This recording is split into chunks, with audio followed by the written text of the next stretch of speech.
some background information. So welcome to the Capital Region Business Plan Competition Information Session. My name is Maria Pigeon.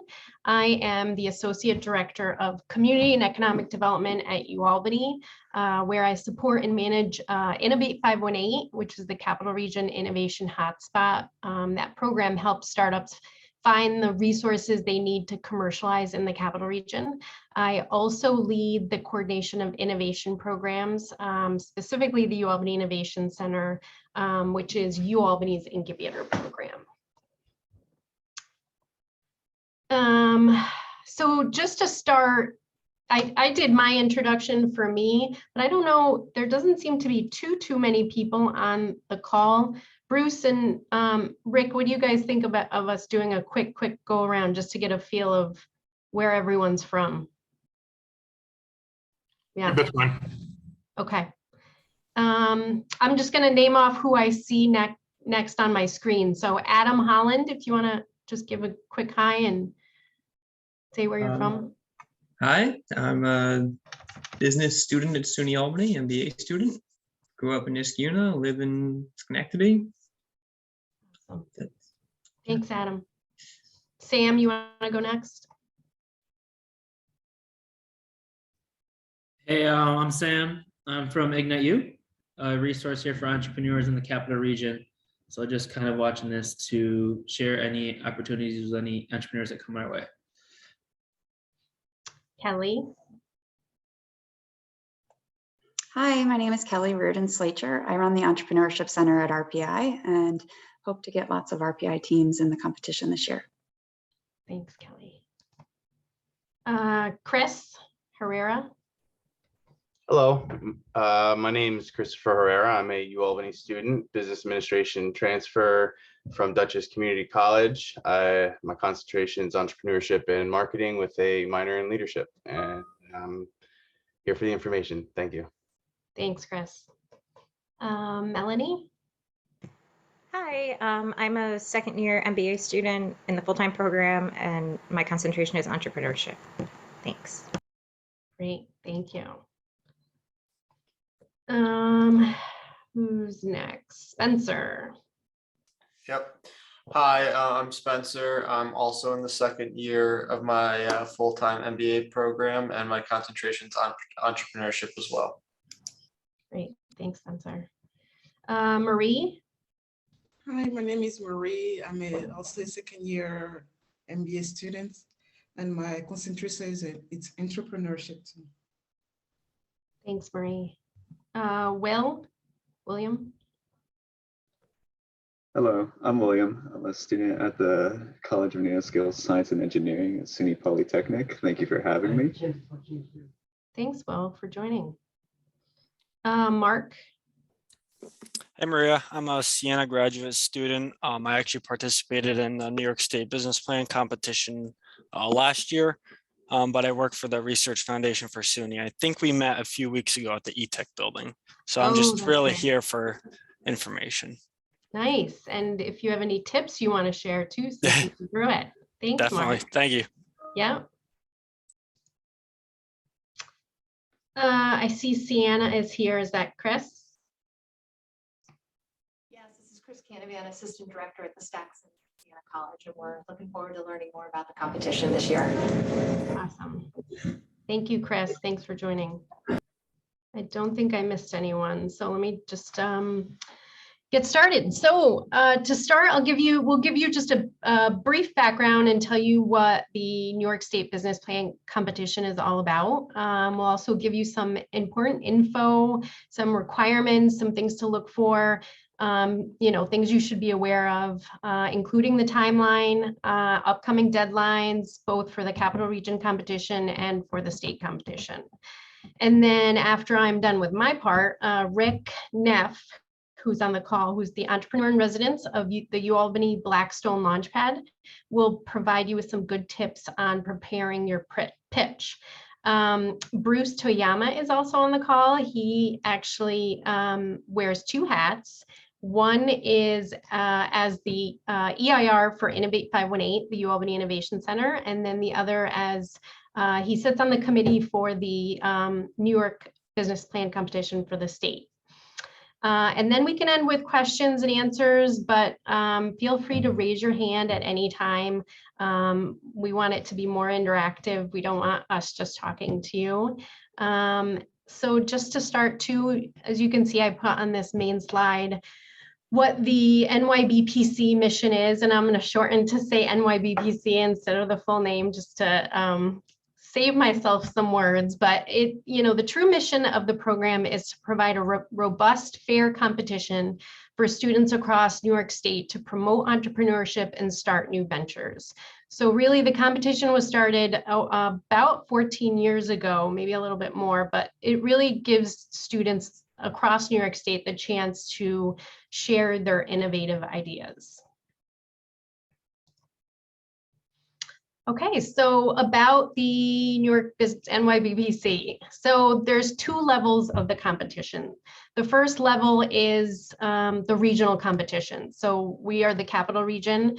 Other regions in the state have their own competitions, and those typically happen in March and April. So those are happening now. They're actually being pushed up because the state competition is much earlier this year. So most of those regional competitions are happening in March. And then the winners from those regional competitions, the first and second place track winners, will move on to do that state competition, which will give you kind of the timeline for that. And then all of the regional competitions follow the same rubric and rule book. But the format and timing may differ within the regions. And our format and our timing is all laid out, what we're going to go over today, but also on the school business website, which is at University at Albany, who's hosting the competition.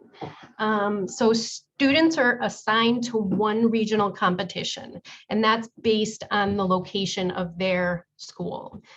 So if the team that is presenting, if it's just not one student, but a whole team of students, the region is given to the first student, so that main student who's applying, and they'll be assigned to that region. The first step in the process is for students and teams to fill out the business plan competition online application. That gets you into the program, but there's a lot of work of preparation before that.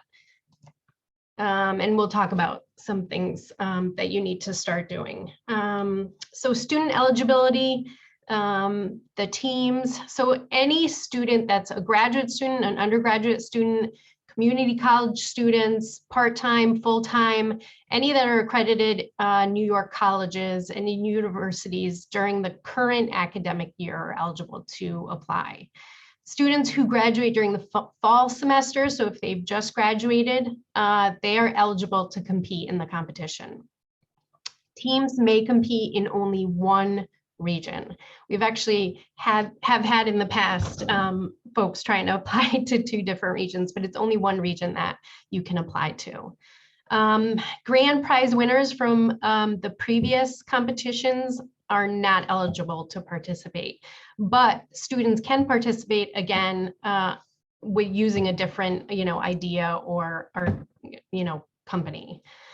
Individual members of winning teams may return, like I said, with new team members, and then cumulative public and private capital raised cannot exceed $100,000. And if you've reached that, then that is just a wonderful thing that you've done as a student. But you cannot exceed $100,000, but that does not include research funding. So any research grants, something like that you've applied for, that does not count. And then the business venture must be at least 80% owned by the student, by the eligible student. So if you have formed a company, that's how the breakdown of the ownership has to be. If you're a little bit familiar with the program, the way that it is broken up is in tracks.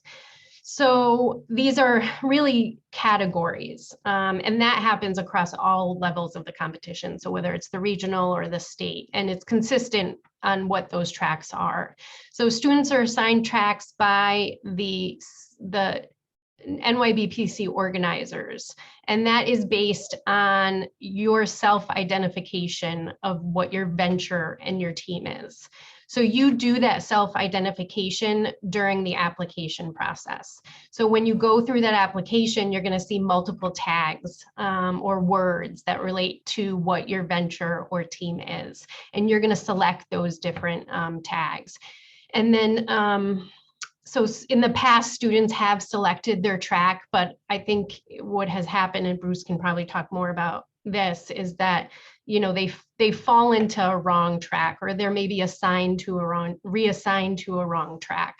So this is a really a much easier way to be able to categorize the tracks by the tags that the students pick. And then these tags also align with some special prizes that happen on the at the state level. And those could relate to the type of business, the attributes of the team, the type of product or service, and the target market or customers. So stay tuned for those. I'm not quite sure if they've assigned those, if those have been announced yet.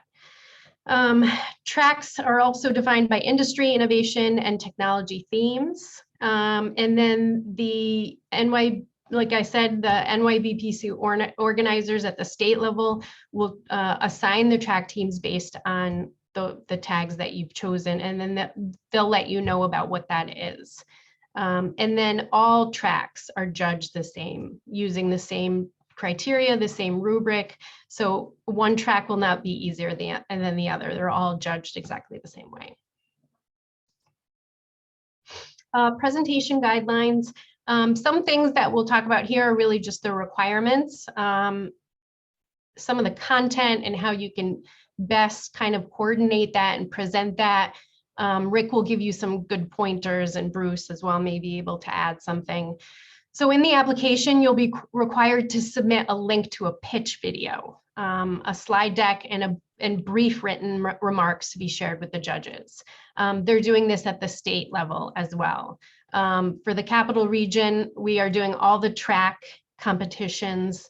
So each track will do it virtually. So you'll be submitting a link.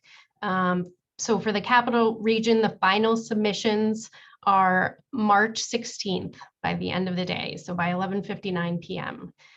No presentations will be accepted after that, unfortunately, just to make it fair across the board. Video pitches should be no more than 7 minutes long. I know that's been shortened from past years. It is tough to get everything that's required in those 7 minutes, but to keep it consistent across all levels of the competition, that is now the updated requirement. So judges are asked to ignore anything after that 7-minute mark. So please try to stay within that limit. And then video should only include the slide deck and the presenter. No demos, no footage of the product or service, no software demos, just you talking and the PowerPoint presentation. Screenshots and photos are fine within the PowerPoint, and they're encouraged, just so it's not words. Videos that do not match the deck that is submitted risks disqualification. So please make sure that the PowerPoint that you submit matches your video. And then to best align with judge expectations and the judging rubric, students should focus on creating a simple and clear presentation rather than something very fancy. They're not going to judge you on the fanciness of your presentation. So just keep it simple and get your information across, the information that's required. That is the most important. And then the 2022 rule book is posted. It's posted on the School of Business website as well. And this is a link, and I will post this on our website and get it out to everyone who's on the call today. But all of this information, all the requirements and kind of sample content for the presentations is all in that rule book. Slide decks have to be PDF or PowerPoint format. And then, like I said, there's a place where you can provide additional remarks. It's limited to 200 words, but that goes to the judges along with your video and slides. So that's a nice thing to have which, knowing that it's only 7 minutes long, you have that extra spot to be able to provide more information. So this is the timeline for the Capital Region competition. Like I said, the deadline to submit your application is March 16th. So from now until then, if you haven't already started preparing your PowerPoint, your presentations, getting your team together, really perfecting your pitch, now's the time to start. The 16th will be here before we know it. So all those materials need to be submitted with that online application. And then on the 17th, I will be providing next steps. So I'll confirm that we received your PowerPoint. We've got your application and kind of give you next steps and dates of what's coming up. March 18th, that next few days is when the judges are sent your presentations, and then they're given a few days to review and rate them using the rubric. We then meet and discuss and kind of rank the teams within each track and choose first and second place track winners, which we will announce on Wednesday, March 23rd. And that will be done via an email, and we'll also post it on the website. So we'll send information to all the teams. We'll give students instructions on submitting to the state competition, those first and second place track winners, and how to receive your prize money, because there is prize money associated with getting first or second place. And then we'll prepare the first place track winners. So 6 first place track winners, 1 from each track. Will let you know about the Capital Cup, which will happen actually in person this year. That will be a live event at UAlbany. So the first place track winners will meet to compete for $1,000 grand prize. The time is 11:30 to 1 p.m. Like I said, at the School of Business at the University at Albany in the Standish Living Room. And I'll provide you all information in that email, letting you know about parking and kind of all the logistical stuff. And then the event will be an hour and a half. It'll include lunch. We'll have entrepreneur speaker. You'll have opportunities to network. And then we will also hope to have a showcase for all of the first and second place track winners at the event, a booth or a table to be able to kind of highlight what it is that you've done. So what I just talked about was the Capital Region timeline. This is the state competition finals timeline. So April 1st is the day that you have to submit your video and pitch deck. And you do have an opportunity, and I encourage you to update your presentation with the feedback that you get from the judges from the regional competition. That will be provided to everybody before they submit to the state competition. The judges and the mentors are experts in the fields of entrepreneurship and innovation, so we encourage you to take their feedback and use it. So the state competition consists of 3 rounds. The first round, that's online and asynchronous. That is Monday, April 4th through Friday, April 8th. Then the round 2, which would be, I would assume, Bruce, the first and second place track winners, that's live and online Wednesday, April 13th. So it's online, but you're pitching in person online. It's from 8:30 a.m. to 12 p.m. And then the grand prize finals, live and in person, I would assume that's the first place track winner from each track. Yep. So that's live and in person. And this year it's actually happening in Syracuse, and that's Wednesday, April 27th. In the past, it's always happened in the Capital Region. So it's nice to see that it is going elsewhere and in kind of a more central location for everybody. Bailey Burke is actually the person at the state level, at the state competition, that can answer any questions that you have. And there is a link that I can provide everyone who hasn't been on their website yet, but it's nybpc.org, and all of this information is on there. Okay, so some resources for students. I'm sure Rick and Bruce can talk a little bit more about this, or if there's other ways to find some resources. But the NYBPC does provide mentors. They have applications for judges and mentors. So if you do need a mentor, don't hesitate to reach out and we can connect you. Also, university, college, and entrepreneurship programs like the Severino Center, like the Stack Center, those are key places to go to get good feedback, good information, and good guidance. The UAlbany School of Business and NYBPC websites have sample presentations, pitch decks, resources, executive summaries that you can take a look at from years past. Those could be helpful. Local entrepreneurship business support organizations, those could be a good place for guidance and mentorship. And then there's just tons of resources online. It's tough to navigate, but there are some trustworthy sites that you could find samples of business plans, developing a pitch deck, design thinking, doing customer discovery. But again, you know, we could guide you in the right direction for the right resources to find those things. So. That's it on my part. I don't know if anyone has any questions I can answer now, or if you want to wait till the end, but I don't know if Bruce has anything to add. It looks like Rick's got his hand up. Rick, Actually, quick question. So last year, I believe the students submitted an one-page executive summary, and this year they only submit 200 words. Or they don't do a full executive summary anymore? No, there is an executive summary as well as part of the application, but the 200 words is limited just because, you know, for the judges to review the slide deck.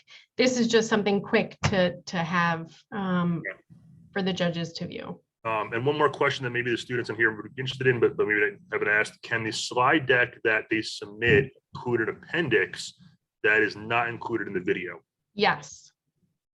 Okay. Good. Thank you. One other piece of context. I don't know how many students online are doing this for the first time. I heard there was at least one person that had prior experience with it, but this year, as in previous years, I think the number of tracks will be limited to 6. And so the purpose of the tags is basically because, you know, the tracks have changed over the course of the last few years. It depends what's going on. As some of you might guess, there were a lot of presentations, ideas that were built around, you know, the pandemic, the COVID responses and things like that last year. So, you know, so that's one example of how, you know, things that happen in the outside world also impact the ideas that come in, and that's what we want to reflect. So if you do the math, if there's 6 tracks and first and second from 10 different regions apply, you know, you have a total maximum of 120 teams that could be participating. I don't think we had the full 120 last year. It was a number less than that because most of the regions did not have full track. You know, they didn't all turn in you know, 12 winners first and second from each of the 6 tracks that were defined. But the point is there's a good number of teams from all across the state and you know, good cross section of schools that participate. So one of the things that we always try and emphasize too is you know, through the course of this, if you have the opportunity to, you know, interact with other teams or you know, certainly within the region, that's one of the things that is a learning piece that you get out of it. That you'll look back and in most cases think that was actually a pretty valuable piece of this as well. So the only other suggestion I'll give to all of you is that maybe one of the most important resources that Maria mentioned, and I'm emphasize this every year. I know it isn't always taken in the spirit that I mean it, but please do read the rule book. I'm always surprised every year at the number of teams that actually make it into the finals and did not know something that was readily available in the rule book. So take the time to read it. It's really not. It's not that many pages and that complicated. So. Okay, are there any other questions on the front end of this that Maria covered? I have a Adam. question. What are the actual tracks? We Well, don't I know. can give you, yeah, we don't know that yet, but I can give you examples of what we've had in the past. So last year, the tracks were ag tech and food, consumer and business products, education and well-being, infrastructure, I think first responder, Right. and then med tech and life sciences, and then software and services. So those were the 6 tracks from last year. I think. Good I named memory, Maria. I wouldn't have been able to get all 6. When do they announce the tracks? After all the applications are in, I believe, because that's So how the they're gonna. process, Adam, for determining the tracks. So as Maria talked about, when you submit your application, you submit that along with tags. So the intent behind that is to not to necessarily predetermine that, but to take into account what the what students are thinking about and building their presentations on. And that's why, the tracks are not determined until after the applications are submitted. Okay. I would guess there would be some commonality with, there won't be 6 brand new ones, would be my guess. Yeah. But there may be some commonality, but I wouldn't be surprised if there were some different ones from last year as well. But again, that's just one person's opinion, given the process. We won't know until we see the applications coming in. Got it. Thank you. Thanks, Yeah. Adam. Good question. All right. We'll have time at the end to answer more questions, but let me just turn it over to Rick. Rick, I'm going to stop sharing and then you can share your PowerPoint.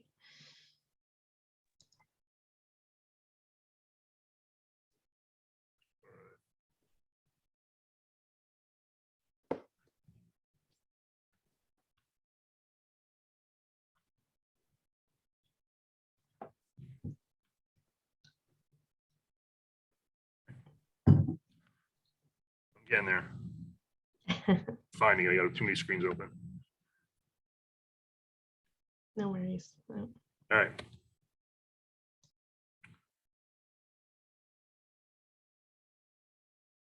Can you see my actual one or the guide one? The guide one. All right, let me change that. Yeah. Yes, the guide one. Thank you.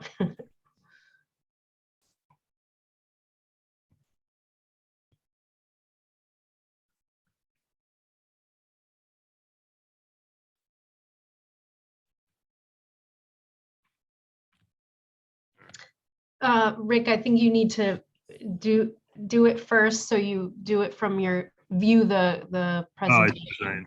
Okay. And then share the monitor. viewed one. Yeah.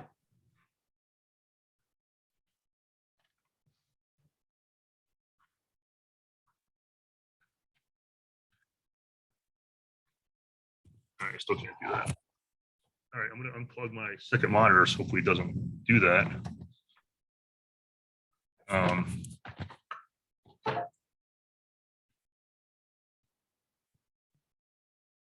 There we go.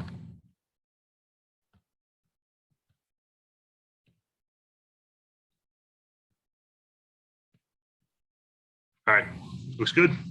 Yep. All right, thank you, Maria. So I'm Rick Neff. I'm the entrepreneur in residence here at UAlbany Blackstone Launchpad. I primarily work with students, and we're open to work with anybody. We've had over 5,000 students that we've touched over the past 6 years, and actually pretty good track record in the business plan competition as well.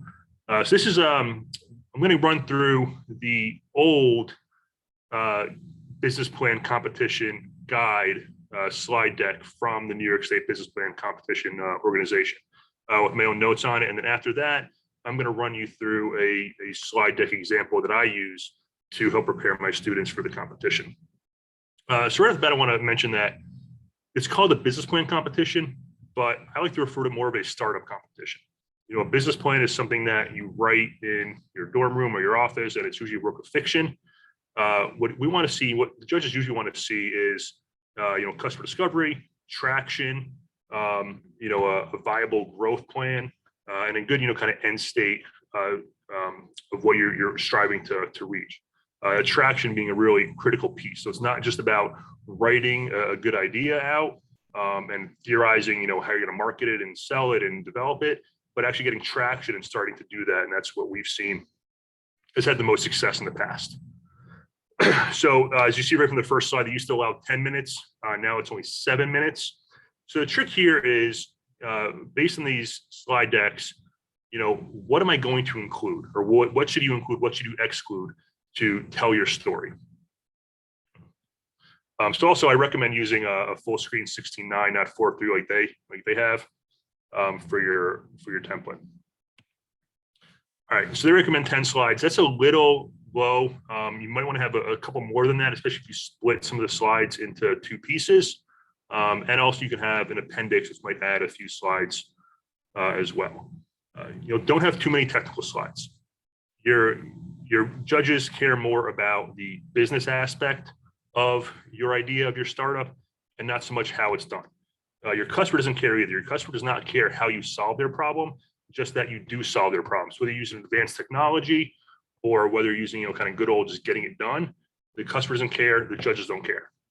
What I will say though, if you have a value proposition where you are less expensive than a current option, you should explain how you're able to do that more efficiently. And in that case, usually it's an advanced technology that allows you to be more efficient than the incumbent, which then allows you to sell it for less money. Other than that, we usually want to compete more on quality and experience as opposed to price point. Right, so back up your claims with data. So I always say, justify or have a defensible statement. All right, so anything you state in your presentation, be able to state why you think that's, whether it's through insights through your customer discovery or through market research, or it may be, back up your data. Statista is a great resource that we Albany have access to. I'm sure other universities have similar databases, or if somebody needs a report of Statista, we can help them with that. That does great things like market projections, market sizes, and things like that. So we provide easy access to find certain information for things like that. So I recommend creating a template for your slide deck that includes things like your logo and company name. So I can't remember how many times I've had judges come to me and say, what's the name of this startup presenting, or who's the student, because they were busy grading the previous one when this one started, so they missed the name, or they were doing something else. So include your name and logo on every slide. All right, each slide deck should be unique for that situation, so include a date on it. So this is a unique slide deck. You can include the event and then a slide number for further reference. So just go to slide 9 or slide 6, you'll see this. So it's easy for them to reference later on. And I usually create or suggest creating a PowerPoint template with all that information on it right off the bat. All right, as Maria mentioned, videos aren't a good idea. So don't use videos. I've had students try to make their entire presentation a video, and it was actually this competition had to instill a size limit for the presentation because he was well over a gigabyte, I think, of size for file size for his presentation because of all the videos he had. So don't use videos, but you can use animations. So PowerPoint has a lot of different ways to use animations. Here's just a quick example of changing the Albany logo. If you want to show something changing over time, like your demo, this is a great way to do it. GIF files also work well. All right, so Van Damme rules. GIF files are a great way to add short animations to your presentation. All right, so you want your presentation to be memorable and elicit a response. So every presentation has something that they're trying to get out of their judges or out of their audience, whether it's funding or resources or something. So what is it that you're asking for? What response do you want? And tailor your presentation to get that response. Find a connection with the audience.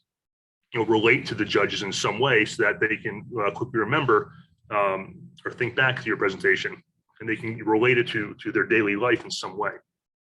I mean, one way to do that is by telling a powerful story. So how did you come up with this idea? How did you notice this problem? Why do you want to solve this problem? Why is it important to you? It's a good way to kind of relate to the judges who may or may not have this problem, or probably know somebody at least that does. So in most cases, you want to create a sense of urgency. Right? So if we don't do this now, someone else is going to. Right? So therefore, invest in me, and we can be the first one out there before someone else gets it done. Show that this progress is inevitable, and you want to be the one to do it. Now, in rare cases, this doesn't work. So I do have one startup who is entering a market that is not mature yet. It's still maybe 3 years out from the market really being mature enough for his idea. So in that case, sense of urgency doesn't quite work. But for most cases, this is a problem right now that needs to be solved. If we don't solve this problem right now, something bad is going to happen. So as I mentioned before, this is more of a startup competition than a business plan competition. So I like to think of these 3 components to startup that you need to validate in order to show that you got a good idea, you got a sustainable idea. One, you have to prove that the problem is felt by a large enough market. Now, this is determined by what your actual idea is. If you are a private security firm and you have Bill Gates as your one client, you can probably have a decent little business or a decent larger business. If you have an app that relies on transaction fees, you need many, many customers, potentially millions of customers and millions of transactions. So what is that market size, and how big a market do you need for this particular problem? Prove that the market can be solved in a way that creates value. The real core of entrepreneurship is that entrepreneurs create value. Right? So how are you going to create value for your customers? And then you have to prove that you are the best team to do this. So out of the 6 years I've been at Albany, and then Ignite You before that, and then getting my master's at RPI before that, I've heard thousands of ideas. Almost none are unique. Right? And you magnify that across all colleges in the Capital Region and across New York State. Very few ideas are unique. So one thing that's going to set you apart is you have to prove that you're the team to do this. 2 ideas side by side that are exactly the same. The team that has the traction, the team that's proven they can do this, is the team that's going to win. The best predictor of future success is past success. Right? Prove that you're going to be able to do this roadmap and create the startup by proving what you've already done with limited to no resources. So there's a few components of a sustainable startup or sustainable innovation. I took this from IDEOS, a great company. Desirability, feasibility, and viability.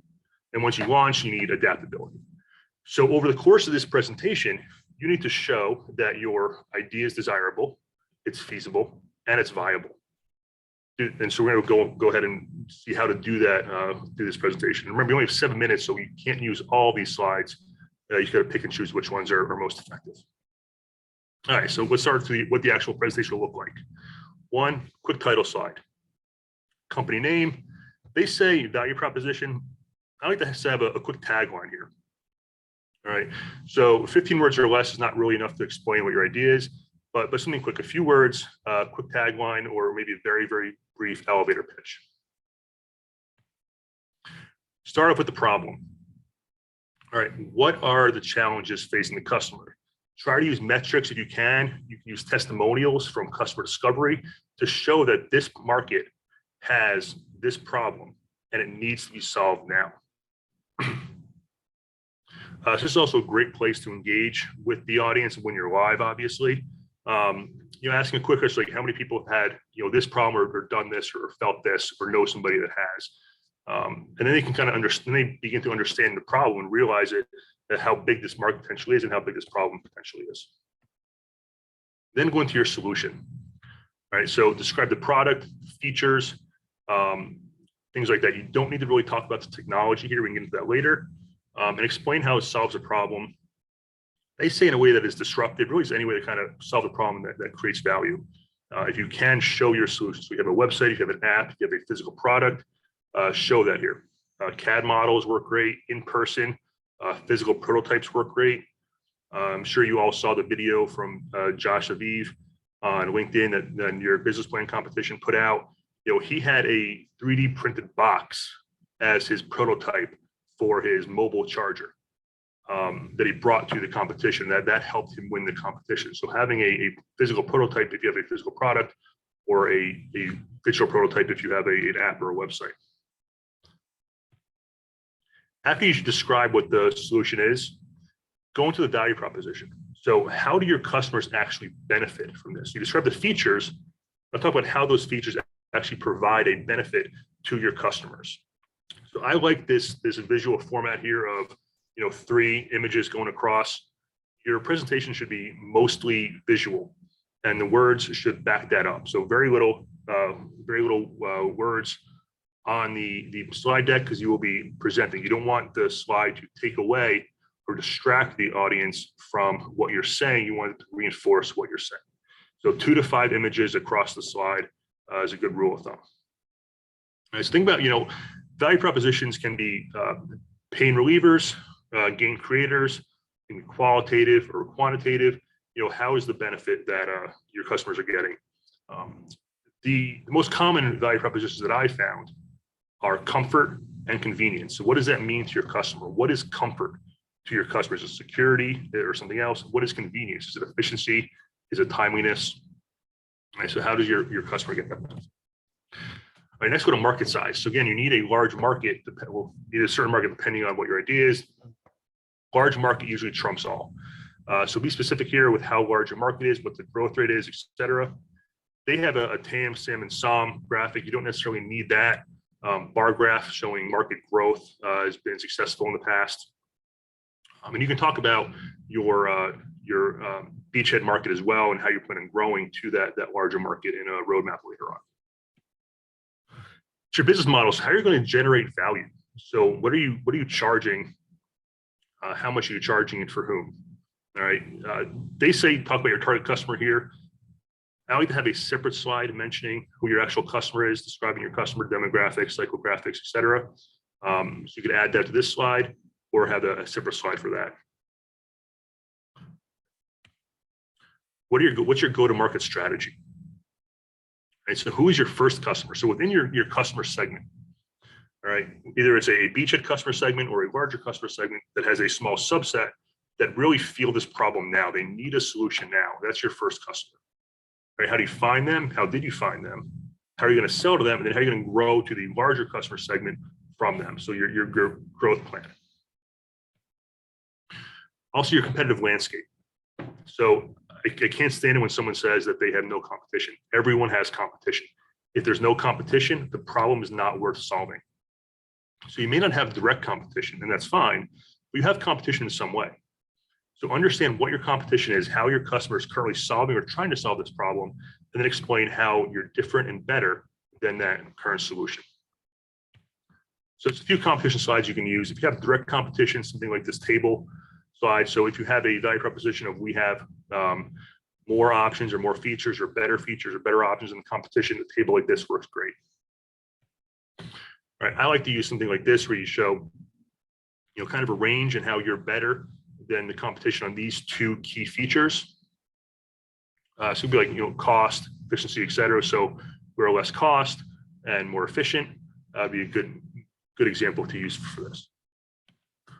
Another popular one is actually the quadrant. So these are 2 ranges. It's not necessarily bad to good. It's more of a range. So think of like LinkedIn would be more professional, whereas Facebook would be more personal. So that kind of range would be good here to show you differentiation from your competition.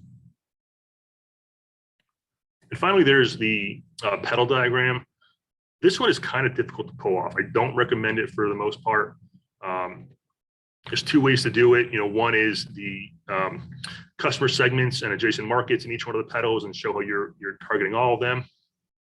The other is to focus on your features or value propositions each of the pedals and show how you deliver all of those features and value propositions. This is not great for most startups, but if you can pull it off, it is powerful. All right, so they used to recommend a work plan. You do not need this slide. You do not need a Gantt chart. But you do need a roadmap. All right, so what are you going to be doing over the next, maybe 1.5 to 3 years or 5 years? That's going to grow the company. Right, so roadmap can be market development, like we mentioned before, in your go-to-market strategy, but also in your company development. So technology and market are 2 roadmaps you can have here. What are you going to be developing? First, this is your beta version. Next, we're going to be developing this, and so on and so on and so on, until we get to our final version in 3 to 5 years. The way to do the roadmap is something like this visually. They're showing you're starting in New York, then moving out to the Northeast, and moving out nationally. Right, or selling online, then moving to retail, then wholesale, then mass market. All right, traction is critical for this competition. So what is your traction? Usually at this point, you likely only have customer discovery, and that's fine. I do recommend trying to get a website or newsletter or some social media presence to start getting interaction with customers, using that as your traction as well. If you can get letters of intent or recommendation or letters of support, those are great and show that the market is really ready for this and wants this, ready to adopt this when you launch, or maybe you already have launched and you have some early customers. If you participated in any previous programs, NYU, Launchpad Fellowship, I'm sure every university has their own version, or any previous competitions you won. This is a great place to show it as well. And of course, if you have any early sales revenue, that's critical traction. Okay. Customer discovery, if you focus just on that, which I do recommend, at least having some breakout of just customer discovery, show the customer segments, show your key insights, any quotes or testimonials from those customers, again, showing the need for this product or service, or that this pain point is critical to needs to be solved. Financials, judges love to see financials. You may not have time for this, or you may not be ready for this, but a quick financial projection. And again, try to justify this in some way. Don't just make it up. Have an understanding of what is this growth rate? What is going to drive these? What are my key metrics that are going to drive this revenue? And is it realistic?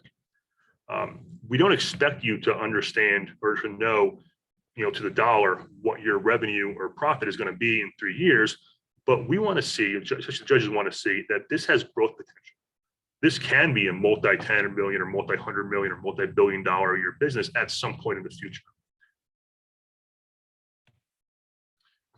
Use of funds is important. You may not have time for this as well, or you may not be able to get this in.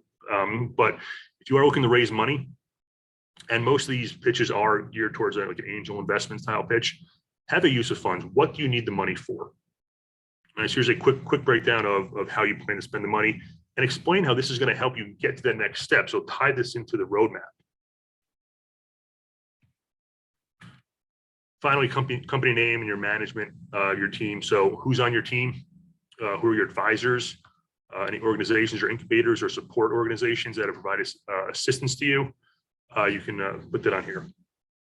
Here's an example of a team page that we used to have on our slides. Nice visual layout, something like this.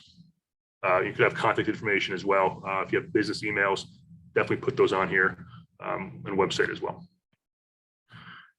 And that's really at the end, and you add an appendix on top of that. So anticipate any follow-up questions. So technology, financial revenues are the most common ones. So explain technology here. Someone might have that question that wants a deeper dive and understand. Sorry, this is the unit economics, the financials. So what is it? How much profit are you going to have? Where do those financial projections come from? All right, here's the table showing where those financial projections are. Your profit, loss, etc. More detailed financial projections. Here's technology.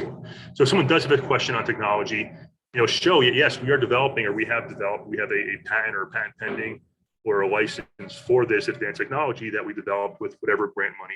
And here's kind of how it works. That's a good appendix slide as well. So this is the previous rubric for judges, kind of showing what they used to judge the ventures on. I think it's pretty similar this year. We'll be posting the rubric on our website. I'm sure other universities will have access to it as well, and maybe in the rule book. So, just look at this and make sure you hit all these points in your presentation. So how can you get all of these within that 7 minutes? Again, traction is a great way to prove all of these. And that's it for one. I know we're running a little late, but I do want to stop share. I do want to just show you another one, which is available on our website, so you can look through it on your own time. So this is how to pitch an angel. This is the slide deck that we use to prepare our students for pitch competitions. It's geared towards pitching for an angel investment, a seed or pre-seed round.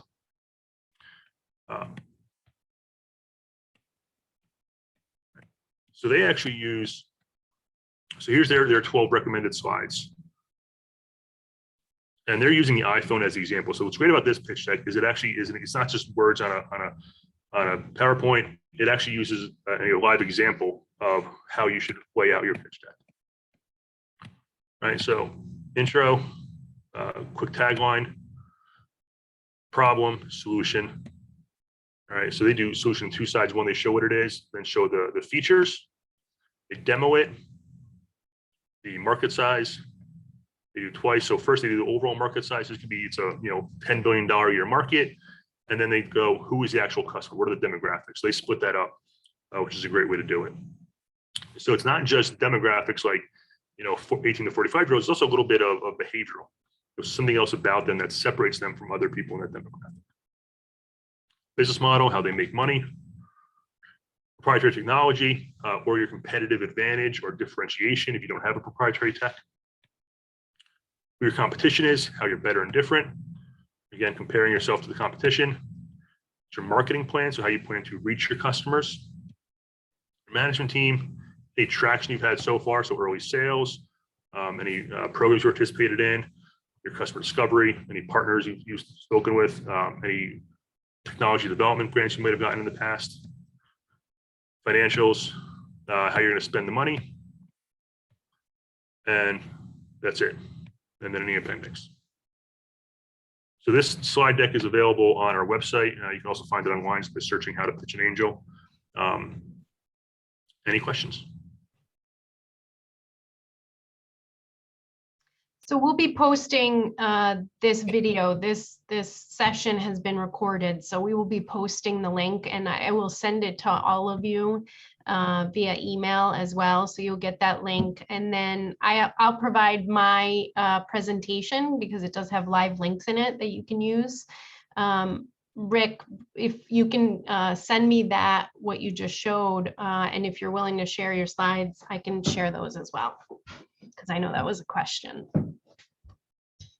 Yeah, I'll send those over to you. Yeah, Rick, one suggestion though, that slide where you showed the rubric, that is not the current rubric. Your comment is correct. Some of the elements are the same, but I would prefer to have, potential contestants look at the actual one for this year. Yeah, so we'll be posting the current rubric on our website. Maria, I know you provided to all the colleges, universities in the email. That's where I got it.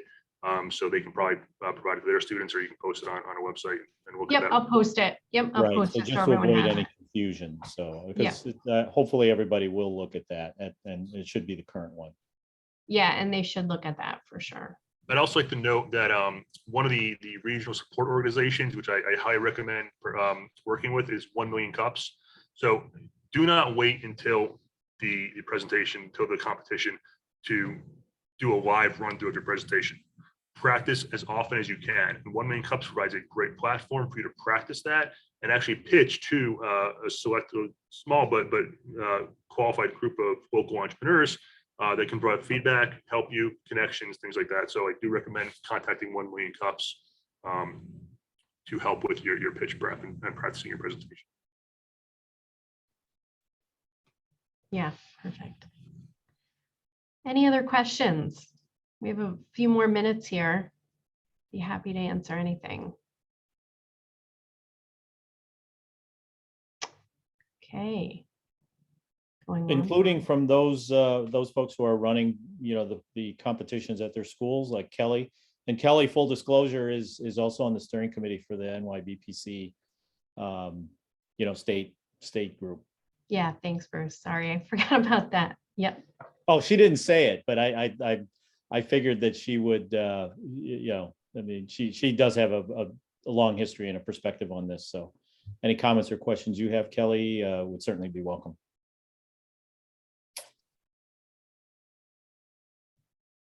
Okay. All right, thanks everyone. Well, good luck. And Good luck, if you have any questions, please don't hesitate